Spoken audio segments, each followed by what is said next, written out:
Boelter Jones, Pro Football Hall of Famer, top 100. Tyler Lockett from the Seattle Seahawks. DK Metcalf from Hey, Burrow, you're watching NorbCam. NorbCam. You're watching NorbCam. What's up, everybody? This is NorbCam again. Man, it's a busy day. I had my collab earlier with the Niners, and then just talking about this Dunlap trade and everything. It's been a busy week and huge matchup coming up here against the Niners on Sunday. But in this show, as I mentioned, I got reached out from this Cincinnati Bengals fan who said, I got some dirt for you, man. If you want to hear about how this trade went down, I got something for you. I was like, okay, I'm intrigued, man. Let's do this thing. So I'm going to bring on my special guest in just a second here, and so you can find out who he is and what he's all about. But before I do, just want to remind everybody, please, if you wouldn't mind, hit that like button, the subscribe, notification bell, comment, all that stuff. It's such a huge help for my channel, and I appreciate your support a lot. So here he is. This is Ace Boogie from his YouTube channel, New Stripe City. Ace, welcome to the show, man. Great having you on. Appreciate it, man. Glad to be here. Definitely had to make this happen. I think one of your subscribers came over to my channel while I was live talking about the Carlos situation and said, you got to make a collab happen. So I'm glad to be here and fill you guys in on everything. That's what I love about the internet and just the technology here is that we can do that. Somebody who I don't even know who it is goes on your channel and says, hey, you need to go talk to Norb because you guys have something in common. And then next thing you know, here we are collabing with the Cincinnati Bengals fans. So before you get into it, obviously everybody here who are the Seahawks fans want to know, what are we getting? How did this happen? It seemed like it worked out as a great deal for us, but we'll find out if it was a great deal for your team. But first, before we do, tell everybody a little bit about your channel and how did you come to be New Stripe City and you as a fan of the Bengals?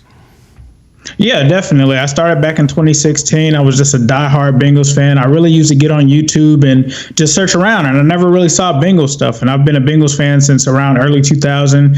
And I was just tired of jumping on here and there not being anything, and decided, if there's going to be someone that talks about the Bengals, if no one else is going to do it, then I will. So I started the channel. Now I'm doing interviews with AJ Green and all kind of crazy stuff, and it's all surreal. Started a podcast as well, the Orange is the New Black podcast with my guy Zim Hude. He had a huge Bengals following on Instagram. So now we're here, man, and it's crazy. I'm getting talked to by players, coaches, and all kind of stuff, and trying to just create some creative content on YouTube as yourself. Oh, that's fantastic, man. That's awesome. You only started it, 4 years ago? So you've grown it quite a bit since then. All right. Have you been a Bengals fan since you were a kid? How long does your love for the team go? I definitely went, I'd probably say when I was about 10 years old, because at that point I kind of knew everything that was going on with the Bengals. And it was actually probably the worst time to become a Bengals fan because it was right before Marvin Lewis got there. So it was the Dick LeBeau, Achilles Smith era. A lot of tough years. You're talking about 2-win seasons and stuff like that. And one of the first games that I actually went to was actually the first victory I found out years later in Paul Brown Stadium. It was when Corey Dillon ran for 278 yards. And to watch that team just go from the bottom and rise up in 2005, I was just hooked, man. And so ever since then, I really came in at the ground level. So I never got to see the 88 Bengals and stuff like that. I was too young at the time. I was probably only 1 or 2 years old when all of that stuff happened. So I had to live through the 90s, the late 90s and the early 2000s. And luckily Chad Johnson and Carson Palmer kind of saved us there for a little bit. But yeah, it's been rough, but we've had our share of ups and downs. Nowhere near a Super Bowl like you guys, but what's funny is you don't normally think of Seahawks and Bengals as a team that that have much history, but we actually had a playoff game together. I think in that '88 season, I believe we had a wild card game that you guys beat us, but we have had playoff history. It's just got to go back a few decades, but we have had some playoff history, man.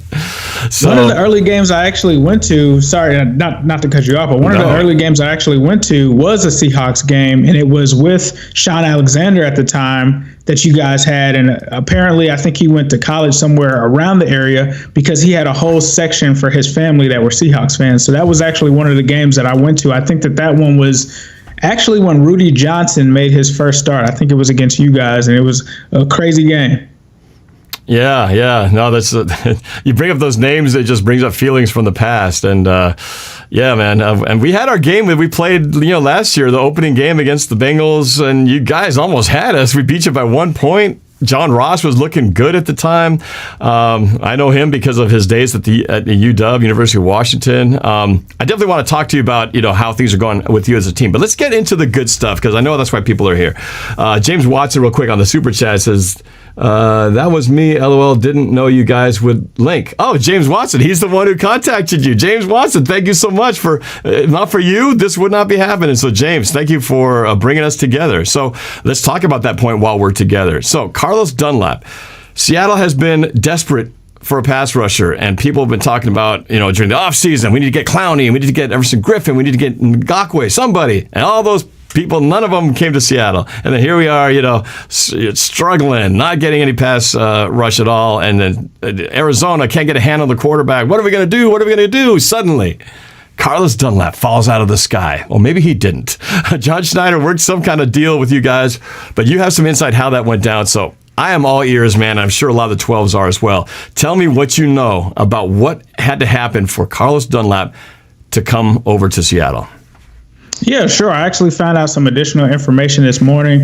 Essentially what happened was Carlos really wanted to be a Bengal. He signed here a couple of years ago. He signed a big extension. We've had him since 2010. He's been one of our best edge rushers. He actually was 1 sack away from the all-time record. But what happened was a new regime came in, as you know, and Zach Taylor came in, and he brought with him Lou Anarumo. Now, Lou Anarumo had never really been a defensive coordinator in the NFL. He was a friend of Zach's that he brought from his staff in Miami on the Dolphins, which was a disaster before he actually got to Cincinnati and before he actually went to the Rams. So essentially, what I ended up hearing was this season they wanted to change Carlos Dunlap's role. Now, they wanted to make it so that he had a minimized role, that he wasn't going to be in most of the game, which was weird because last season Carlos had honestly one of the best seasons of his career when you talk about against the run and as an edge rusher. And when you look at the second half of that season, he was on a tear where he had about 7 or 8 sacks and ended up finishing, I think, near double digits, I think right at 10. So it was somewhat strange. My stats say he had 9 sacks in 2019. So I would kill. We had our highest sack guy was 4 sacks. That would have been more than double of our sacks. But I don't understand. Why were they wanting to reduce his role? That makes no sense to me.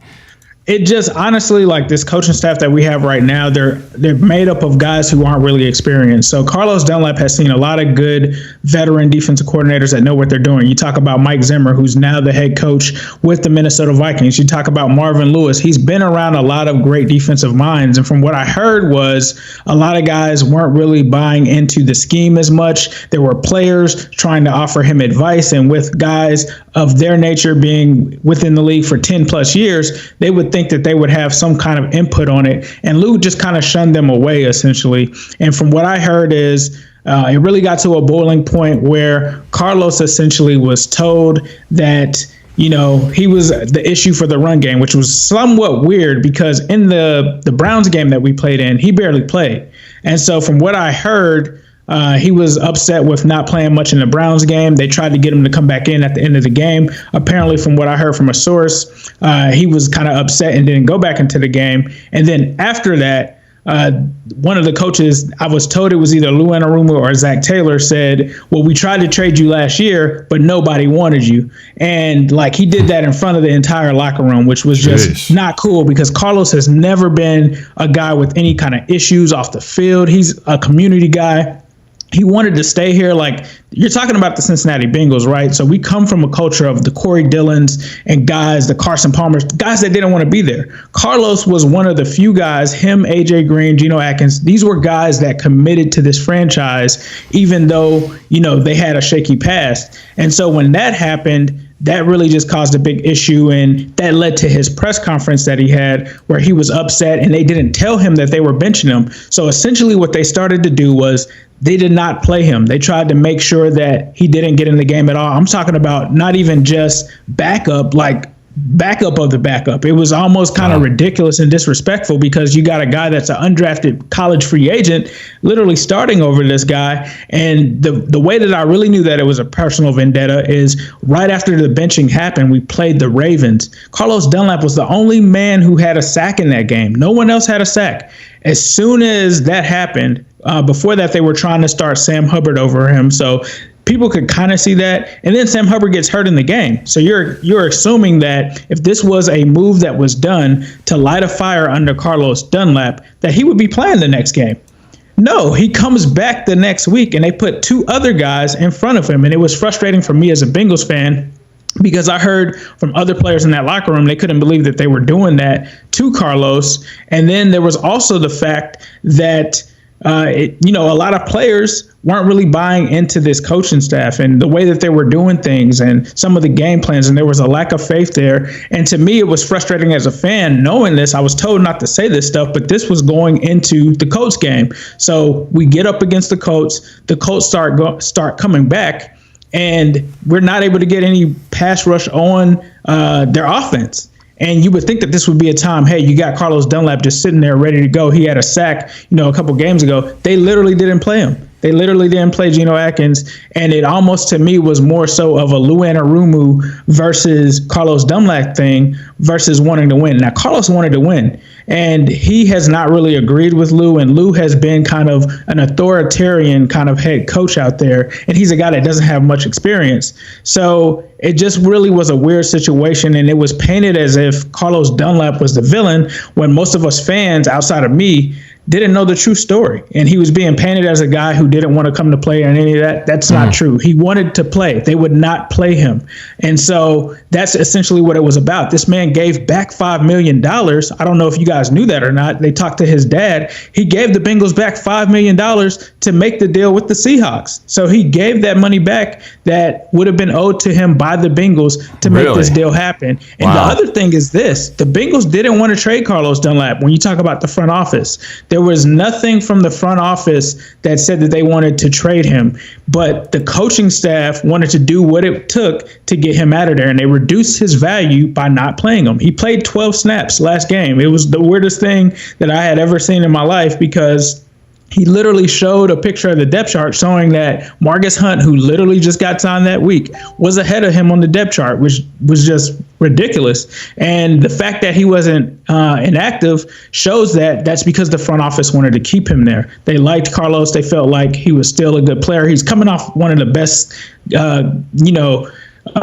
performances of his career last season, like you said, with the 9 sacks. And if you look at those stats, you're going to see that most of them happened at the second half of the season. So he ended it on a tear. And so, it came down to Zach and the coaching staff, and they wanted to keep Carlos. They wanted to keep him there, and he was going to have to essentially rot on the bench, and he wanted to play. So he had to do whatever he could to get out of there. And as you saw, he did whatever he could to get out of there, and it worked. And so it's funny because a lot of people saw, and I posted this myself initially until I found this out this morning. He posted something that said, or the Bengals put out a statement that said, Carlos, stay home. We're gonna work out a deal and something for you. That's not what happened. Carlos Dunlap, in the actual game that we last played, there was a play at the end where you saw the Browns scored on like a deep bomb, and it was ridiculous because our defensive coordinator, who's supposed to be this expert, called a cover one with no help over the safety top 2 times in a row.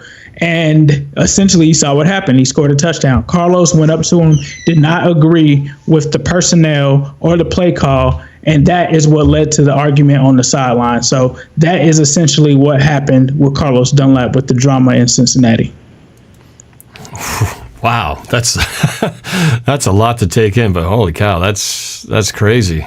That is just a surprise. But to our benefit, he leaves the city he wanted to stay in, basically given no choice, and now he lands in Seattle's lap. So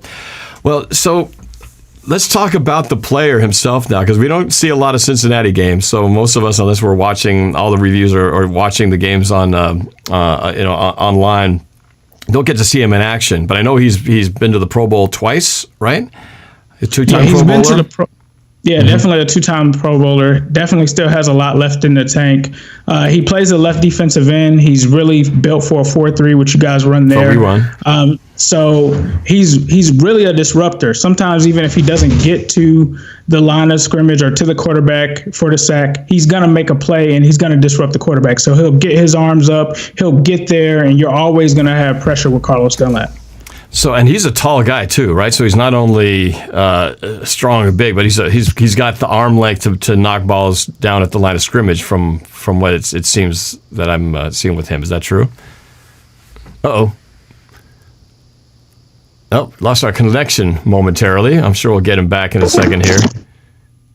I'll just work on that for a second. Yep, he's getting back on. Just internet getting a little bit funky. Again, I've been speaking with Carlos Dunbar. Oh, sorry, not Carlos. Ace Boogie from New Stripe City, talking about Carlos Dunlap. Just trying to get the internet connection back. We lost our signal here. It was just getting good. Interesting hearing all about the drama that unfolded with the Cincinnati Bengals. Man, it was just crazy how that all went down. But again, Seattle gets to be the beneficiary of that. Are you still there? You still there, Ace? Ace? There's some technical issues. All right, we'll get back to him in a second once we resume the connection. But he's working on that here. But let me just read you a few stats while we're trying to regain the connection with Ace. Carlos Dunlap came into the league 2010, and that's the same year that Earl Thomas came into the league, right? And right off the bat, he had 9.5 sacks. And then his high for sacks, 13.5 sacks in 2015. And again, as we talked about, 2019, 9 sacks. So this guy has been consistent in over his 10-year career. And it looks like we've got Ace back in here. Let me bring him back. Hey, we got you back. I was afraid we lost you for good, man. But sorry about that, man. No problem. This technical things happen. So I was just starting to ask you. You were starting to describe kind of his player. Everybody wants to know, what can we expect from him. I was kind of asking. It sounds like he's a pretty, not just a big guy, but he's tall, long arm guys. What can we expect from him? He's been so consistent every year. What are we getting from him? What kind of player are we going to get? How much will it help our very much needed pass rush? You're getting a very athletic player who can not only rush the passer, but also stop the run. He's extremely long and athletic. Like I said, he'll get to the line of scrimmage, jump up, bat balls down at the line of scrimmage. You're getting a guy that's going to give you everything every time he's out there. You're never going to be disappointed when you have Carlos Dunlap out there. He's, a gamer. He's all about playing football. He's passionate about it. It's not about the money with him. It's about showing up every day. He calls himself Employee 96. That's how he treats himself. He's a businessman. He also has businesses outside of football. He has a restaurant that he owns in Miami. He has an MBA. He's a smart guy. He's very smart when it comes to that. And you're just going to get consistency. You guys are getting a good player. I'll just let you know that. You're getting a great player right now. He's still got plenty of left in the tank. I know some people think the age 31 does he still have it?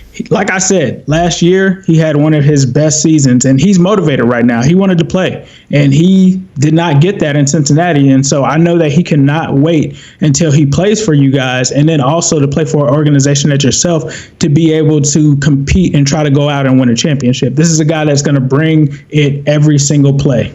Let me just read these sack numbers. 9.5 sacks first season, 4.5, 6 sacks, 7.5, 8, 13.5, 8, 7.5, 8, 9. I mean, his productivity in the last 3 seasons has been rising, 7.5 to 8 to 9. So it does not seem to be declining. But what I really like about seeing his numbers here is he's just played. I don't see a lot of games missed. It looks like in 2019 he missed. He didn't play in a couple of games. He had 14 games started in and played in. But prior to that, almost all 16 games for like 6 consecutive seasons. Tell me about his durability, his health-wise. Is the numbers telling the truth that this guy's day in, day out going to be there? Extremely durable. He's always going to be there. I think, like you said last year, just think about that now. You said that he missed 4 games last season and he had 9 sacks. That's the kind of tear that he had. I think there was a game where he had at least 2 or 3 sacks in one of those games where he ended with that 9 sack total there. He's a guy that's always going to be there. You can depend on him to be there health-wise. You're never going to see him really nursing injuries or anything like that. He's completely durable. How were you? How disappointed were you when it finally hit the reality that this guy was leaving? It sounds hurt, like man. I don't know how you would not like and want to keep a player like this forever when you got this kind of productivity and an attitude that you're describing. That's got to have been hard for you as a fan. Oh, it definitely was hard, man. I think it really hit me when I knew that it was kind of coming, but it's like you think that you're ready for it, but you're really not. And it just really, I think the thing that hurt the most is, like I said, he was going to be the Bengals' leading all-time sack leader. He only needed one more sack. And the fact that they would not let him play in the games was just heartbreaking. He was really motivated by that. Him and Geno Atkins, that's what they kind of had a competition this last 10 years on who could get it first. And the fact that he wasn't able to do that, and the fact that we kind of saw what was going on and we'd never seen that from him was just devastating, man. And we always thought that he would retire a Bengal. I think he thought that he would retire a Bengal. But with the staff, man, things just ended up not going the right way. But we were happy for him. I mean, for everything that he went through, we knew that he deserved to play. We knew that he deserved to go to a team that was ready to win now. And it was never about winning. Like some people think like maybe he forced his way out of there because we weren't, winning right now. He had bought into this whole process. It was just the fact when he wasn't a part of the process that it was like, okay, like when you're playing guys that, over me that probably shouldn't be there, that was when it became an issue. And when he was barely playing and getting 12 snaps and it just not being something that was authentic, that's when it was time for that chapter to end. But yeah, it was a roller coaster, man. I'm definitely going to miss Los for sure. Everyone in the community will miss Los. He did a lot of stuff in the community. We're talking about anti-bullying campaigns. He was the Walter Payton Man of the Year just last season. This is a guy that you're going to get that's not only a good player, but a good person for sure. Well, that's always great to hear because sometimes you get great talent, but just like a mess off the field. And this guy sounds like he's got the best of both worlds. Oh, he's clean. We've never had you will never have to worry about Carlos Dunlap off the field. I know with it being the Bengals, there's always this stigma that sometimes we take on guys that have off-field issues. Not this guy at all. Like him, AJ Green, Geno Atkins, you never hear anything out of those guys at all. And Carlos has never been in any kind of off-the-field stuff, and you don't even have to worry about that stuff at all. Do you know before the deal went down with Seattle, were there other teams really fighting for his, I'm sure there are other teams going for him. Do you know of any other teams that were trying to get him landed? Detroit was one of them. The Lions tried to get him. He did not want to go to Detroit and play for the Lions. Okay, and the Lions ended up getting Everson Griffin from the Cowboys. So I don't know if they were trying to get Dunlap first, but obviously they went for they tried to get Dunlap first, and then when Dunlap was like no, they went and got Everson Griffin. Okay. All right. Well, you got me. I was excited before I talked to you. I'm even more excited now to see what he can do and just to see this guy both on and off the field, what he can do as a Seattle Seahawks. So I'm sure a lot of viewers here going to be just that much more excited. I really wish he could play on Sunday, doggone it. We could really use him against the 49ers, but unfortunately due to this whole COVID protocol thing, we're going to have to wait until the following week. But nevertheless, it's a long season and we've got a lot of games left, and this stretch is going to be a tough one. So he comes at the right time. So let me pivot a little bit here and talk a little bit about your team in general. So far, I want to get your take on, you've got at your quarterback, Joe Burrow, who was the number one pick, and but I know you guys have had your struggles this year. But tell me how you feel. Where's the state of your team? What's your sense of how it's going so far, and what's your outlook with the rest of the season, man?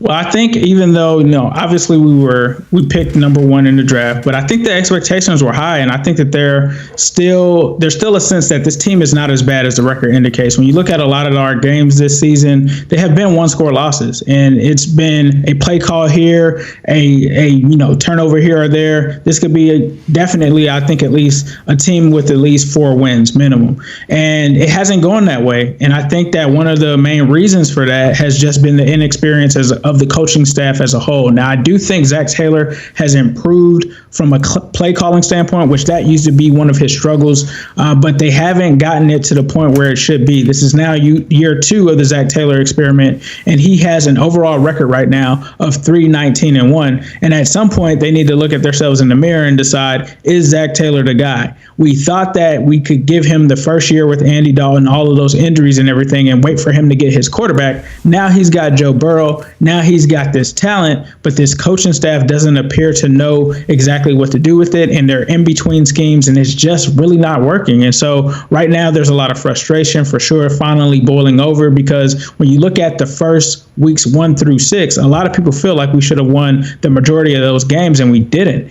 You talk about the tie to the Eagles, you talk about the Browns game, you talk about a lot of these games where they were right there in it to the end. You even talk about the other Browns game, both of them. I mean, some of the calls that they made in those games were questionable. So there's a lot of excitement for Joe Burrow. We know that we have that guy. We know that we have Joe Mixon. We know that we have another good young player in T. Higgins right now. He's killing it. We know that AJ Green has finally turned it around and hit his stride. But there's still question marks. The defense, the coaching staff, and especially with Carlos now going, we have a lot of question marks for sure. So yeah, as I'm working with a little camera issue. It's just been that kind of a day, but I still got you talking. You guys should have won that game against the Browns. I mean, you guys had it, and then at the very end, lost it, unfortunately. But right. What do you think about your quarterback? I mean, you had the number 1 pick. He was the clear, obvious one. Do you like what you got in your quarterback, Joe? Burrow? We love what we have in Joe Burrow. I mean, he is as advertised. The hype is real. You know, some people were thinking at first, is it just the one lucky year at LSU? This guy's the real deal. As soon as he came in, he commanded respect in that locker room. Carlos Dunlap was very complimentary of him as well. He also, one of the things you mentioned was Carlos being durable. He kind of gave Joe some tips on how to be durable in terms of his body upkeep, but he's stepped in day one and has performed like a veteran. Like the only game that he did not, which he finally showed some chinks in his armor, was the Ravens game. Before that, we had never seen it. If you were to say this was a guy that came in with no preseason, was a rookie or any of that before that Ravens game, I would say that, no, this guy looks like a veteran already. And then you saw what he did against the Browns, and you have to remember that's without 3 of his starting offensive linemen that went out during that game. That's without Joe Mixon, and he was able to do that to the Browns and went out there and had, 4 total touchdowns. Like, this guy is amazing. He's definitely what we're looking for in the future for this team, and we just got to put some pieces around him because he can take us to the next level for sure. All right, so it's just kind of that transitional period from being at the last spot last year, getting the first round pick, but you feel like your future is good with Joe Burrow at quarterback. Yeah, definitely. Oh, yeah. I mean, this is the guy. I mean, no offense to Andy Dalton, but when you had to go through so many years of Andy Dalton and you see Joe Burrow, you just wish that the Bengals would have tried to go after that guy before then. Like Andy Dalton, no disrespect to him, he was a guy that you could win if you had a complete situation around him. You had to have a good offensive line. You had to have a good defense. You had to have good receivers that were healthy. And once those positions started being affected by injuries and guys not being able to be there, the offensive line not being what it used to be, it just was a disaster. And Joe Burrow is a guy that can raise the level of your team if you have deficiencies. And so the future is definitely bright. We clearly have to get him an offensive line. That's why we traded for your offensive lineman, because it just was a really bad offensive line. And that's something that they have to put around him for the future. All right. Well, and I was going to just ask you on that side of things. So we feel like you sold so big on how much we got getting Carlos Dunlap, and for us to only have to give up a 7th rounder and then a backup center who we never even saw on the field at all, going to you guys. How do Bengals fans feel in terms of what they got in return? Like when I think about the Jamal Adams trade, obviously they were really disappointed to see Jamal Adams go, but they felt like, well, at least we got a lot in return. How do Bengals fans feel? Do you guys feel like you did okay with this, having to lose a player like that, or do you guys feel like you got the short end of the stick? What's the feeling from the Bengals fan base?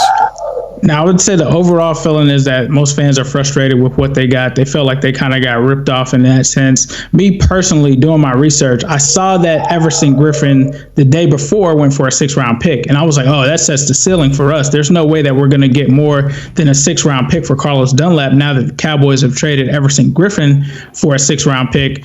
So the fact that they were able, in my opinion, to get some help on that interior because they really needed it, I think the Seahawks caught them in a good position because, like I said, said, they lost 3 offensive linemen just last week. You talk about a right tackle, you talk about a left tackle, you talk about a center, and we needed to get somebody in there immediately. We also have needed help at the guard position. So apparently what they were trying to do there is they probably figured, okay, we can't just get a draft pick. We can't just take a 6th-round pick for Carlos. We've got to get a guy that's going to be able to at least be in there that we can use. And I think that that's what they tried to do by going and getting the player, which was, like you said, you guys' backup center. Even though he's your backup, he probably still better than Billy Price, who has not really lived up to that draft billing at all. He has been bad. So I think that they think that he's a guy that could come in there, and they also signed another guy in Quentin Spain that is going through that protocol right now before they approve the signing. But they needed help. So I think overall you would have wanted to at least have gotten like a 4th-round draft pick for Carlos. But I think another thing that played into it was also the contract that he's especially with. Oh, internet, don't fail me now. This was Everton Griffin, another notable guy, goes for a 6th-round pick. I think that's what you got to get. All right, you broke up a little bit there at the end, but I think we caught the gist of what you were saying. But bottom line is, for Seattle fans, we were very fortunate to not only get a great player who was consistent on the field, productive, but a great player off the field as well. So all I can do is say thank you, man. Well, Seahawks fans are grateful to the Bengals that this worked out. Hopefully, in the end, this kind of works out for you guys as well, because we really don't know what you got in BJ Finney. We thought he was going to be our center, and it just didn't work out. But who knows? He might be a great player for you guys, and we just never saw it happen here. So if it's a win-win, well, then it could all work out in the end. But for right now, he comes at a great time when we really need it badly. So hopefully, as I've been saying, Seattle's got people on the way. Perhaps they're not done trading at this point, but even off the injured list, we've got guys who will be coming back who are going to help give Carlos Dunlap some extra help on that D-line. So Seahawks fans, we have the cavalry coming. We have reinforcements are on the way. It's just, hey, we got to hang in there, hang in the fight while we're waiting for them. But this is going to be a big one, and I can't wait to see him on the field, man. So anyway, that's all I've got, man. So before we part ways, I just again want to thank you for taking the time to share the story and for you to share more information about Carlos Dunlap and what we're getting. Why don't you tell everybody one more time where they can find you, what you're all about, and what you got going on this week. Yeah, man, you can find me over at New Stripe City. It's a YouTube channel for diehard Bengals fans, but I do all kind of Bengals analysis. I do film reviews, just a lot of cool stuff, player interviews and stuff like that. You might want to check out my AJ Green interview. I actually also did a film review on Carlos Dunlap to figure out what was going on. So be sure to check that video out. I'm also on Twitter at New Stripe City. So thanks for having me, guys. All right, Ace Boogie at New Stripe City. Go check his information out. He's also they got a link to his YouTube channel in the description. So thanks, Ace. I appreciate it, man. Great stuff. And to all you guys who are watching and up in the chat, appreciate you guys being here as well.